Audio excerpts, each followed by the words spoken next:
विद्यार्थियों, आपके लिए बहुत इम्पोर्टेंट क्वेश्चंस यानी कि लगभग पेपर से रिलेटेड क्वेश्चंस ला चुका हूं मैं।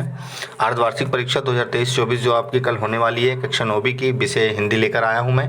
आप सेट ए भी देख सकते हैं या महत्वपूर्ण मैंने सभी सेटों के प्रश्न उत्तर एक साथ लिख दिए हैं, तो आप लोग निश्चिंत रहिएगा। आप सही जोड़ी में बिल्कुल बाकायदा इसको टिक कर लीजिए या कहीं स्क्रीनशॉट लेकर लिख लीजिए, इसको याद कर लीजिए। मैं कहता हूँ कि आप सब याद करके जाइए, लेकिन इनको भी याद करके जाइए, जिससे आपको कुछ ना कुछ सफलता जरूर मिले। फिर प्रश्न नंबर अगला है, एक वाक्य में उत्तर दीजिए। मैंने आगे पीछे इसलिए लगा कर रखा है कि मुझे कोई प्रॉब्लम ना हो। ये खालिस्तान है, खालिस्तान के आंसर आप लोग अच्छे तरीके से ढूंढ लीजिएगा।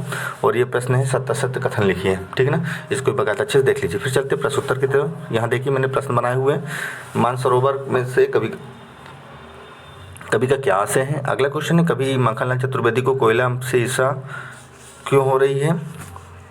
और बीच में ये कभी मैच का भी आ जाता है, तो इससे टेंशन नहीं लेना है।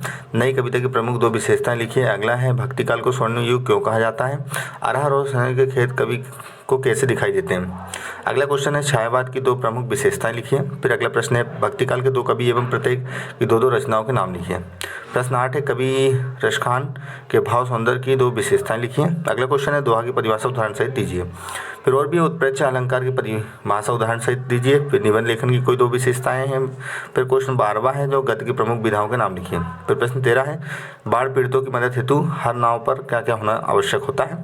प्रश्न नंबर 14 है, हथकड़ियों को गहना क्यों कहा जाता है। फिर प्रश्न नंबर 15, दोहा की परिभाषा उदाहरण सहित दीजिए। फिर अगले क्वेश्चन पे आप 16 भी देख सकते हैं। लता ने बादल रूपी मेहमान को किस तरह देखा और क्यों। महाकाव्य और खंडकाव्य में 2 अंतर लिखिए। अनुप्रास अलंकार की परिभाषा उदाहरण सहित दीजिए।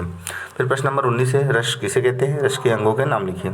प्रश्न 20 है, प्रेमचंद के साहित्य की कोई 2 विशेषताएं लिखिए। प्रश्न नंबर 21 है, एकांकी की कोई 2 विशेषताएं लिखिए। प्रश्न नंबर 22, छोटी बच्ची को बैलों के प्रति प्रेम क्यों उमड़ आया। और प्रश्न 23 है, जो मुहावरे एवं लोकोक्तियों में अंतर लिखिए।